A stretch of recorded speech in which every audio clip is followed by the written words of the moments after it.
kesehatan pastinya yang paling utama ya. Mau kaya mau miskin, tetap pengennya tuh sehat dulu gitu.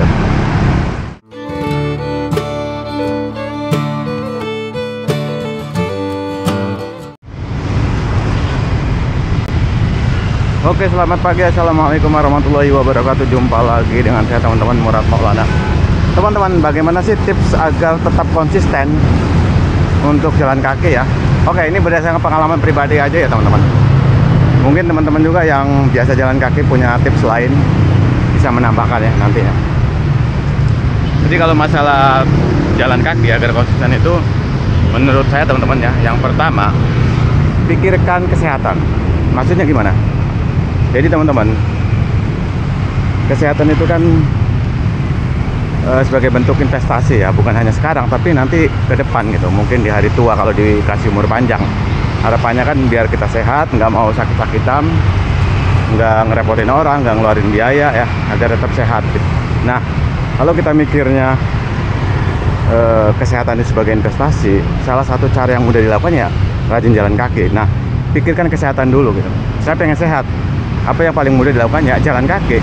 Kenapa? Karena bisa dilakukan kapan saja dan di mana saja. Bahkan 0 rupiah lah, bisa dikatakan seperti itu. Nggak ada biaya gitu. Kesehatan pastinya yang paling utama ya. Mau kaya mau miskin, tetap pengennya tuh sehat dulu gitu. Sehat dalam artian secara fisik dan juga mungkin secara rohani juga. Walaupun secara rohani nanti ada lagi ya, misalnya sering mengikuti kajian, yang muslim ya rajin ngaji ya, berbuat kebaikan juga.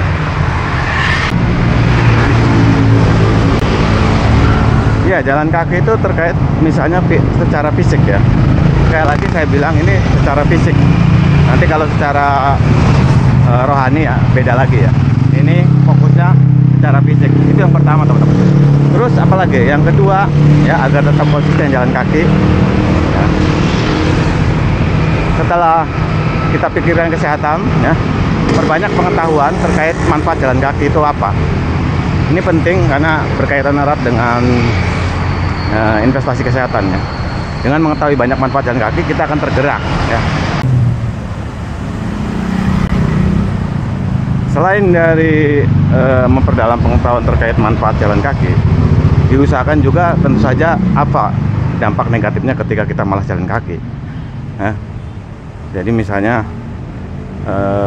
banyak contoh kasus orang yang malas jalan kaki, misalnya otot kakinya mengecil atau kakinya sakit dan lain sebagainya. Itu penting teman-teman.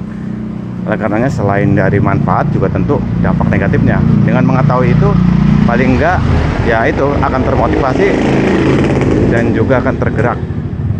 Itu penting teman-teman. Lalu yang ketiga buat jadwal teratur teman-teman ya. Jadi kayak misalnya saya nih, saya jalan kaki rutin untuk berangkat dan pulang kerja pagi dan sore, dari Senin misalnya sampai Kamis. Karena Jumat WFA, jadi mungkin Jumat jalan kakinya di sekitar rumah. Jadi jadwal rutinnya itu berangkat dan pulang kerja hari Senin sampai Kamis. Nah, saya lakukan itu ya, lakukan secara teratur. Lalu selanjutnya yang keempat ya, yang keempat itu setelah membuat jadwal secara teratur ya, langsung aksi teman-teman. Langsung aksi, coba ya, nggak usah jauh-jauh dulu nih untuk pemula, 1 kilo 2 kilo dulu, nanti berulang lagi, begitu seterusnya. Kalau udah makin lama ditingkatkan, makin lama ditingkatkan lagi. Itu penting ya teman-teman. Langsung aksi, jangan banyak ngomong, dan terus rasakan seminggu kemudian, 2 minggu kemudian.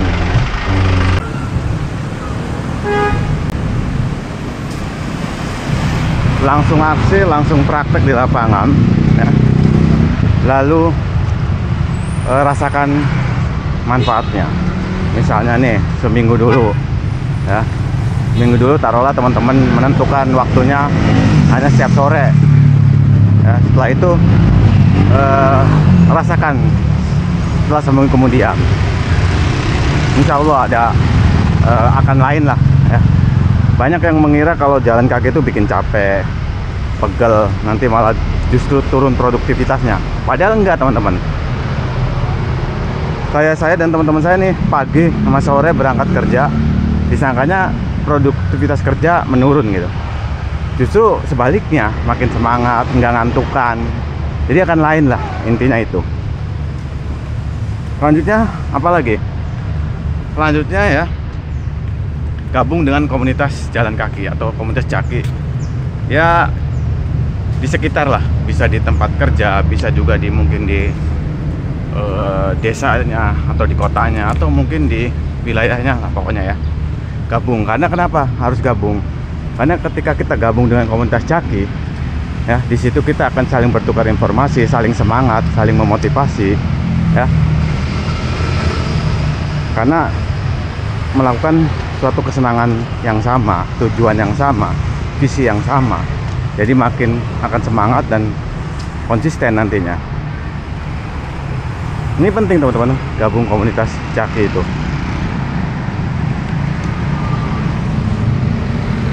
Jangan dikira nggak gabung komunitas jaki itu, atau sebaliknya ya, gabung komunitas jaki itu nggak ada efeknya. Enggak, ada teman-teman.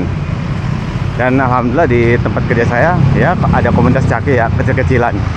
Walaupun nggak banyak, tapi paling nggak itu sudah membawa efek positif lah.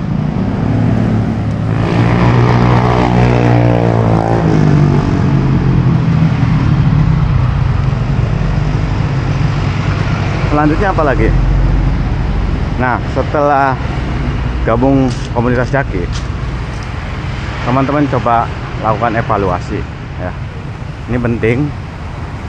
Kenapa demikian? Karena jangan sampai apa yang sudah kita lakukan itu, kalau tanpa evaluasi itu ya perkembangannya hanya itu aja gitu. Ini pengalaman saya pribadi ya teman-teman. Saya melakukan evaluasi, apa nih yang kurang nih ketika jalan kaki? Jaraknya, waktunya, atau mungkin dari sisi lokasinya dan lain sebagainya. Evaluasi ini apa saja lah, entah terkait kekurangan maupun kelebihannya. Nah teman-teman, saya coba ulang lagi ya. Yang pertama, pikirkan kesehatan. Ini agar jalan kaki kita tetap konsistennya. Pikirkan kesehatan. Investasi yang terbaik itu ya kesehatan. Salah satu melakukan jalan kaki. Yang kedua, perbanyak pengetahuan atau perdalam pengetahuan terkait manfaat jalan kaki. Bukan hanya manfaatnya, juga efek negatifnya kalau kita nggak jalan kaki ya. Yang ketiga, langsung aksi ya. Jangan ditunda-tunda ya. Kemudian yang keempat, gabung dengan komunitas jaki biar termotivasi ya. Terus selanjutnya lakukan evaluasi. Kalau ada yang kelewat, teman-teman bisa komentar ya. Oke teman-teman, mungkin itu aja ya, tips dari saya pribadi nih berdasarkan pengalaman agar tetap konsisten jalan kaki. Dan alhamdulillah sampai sekarang saya masih tetap konsisten jalan kaki ya teman-teman, pagi dan sore ya. Oh ya, satu lagi, tadi kan sampai 5 ya, satu lagi kelewat. Apa itu? Buat jadwal teratur ya. Tentukan jalan kakinya mau kapan, pagi atau sore atau siang, setiap hari apa misalnya ya, biar terencana aja. Jadi ada 6 ya, sebenarnya banyak tapi sementara 6 aja dulu ya. Pengalaman pribadi saya itu 6 itu saya lakukan ya, biar tetap konsisten, biar tetap semangat gitu. Itu aja teman-teman, kurang lebihnya mohon maaf. Salam jaki, salam sehat selalu. Wassalamualaikum warahmatullahi wabarakatuh.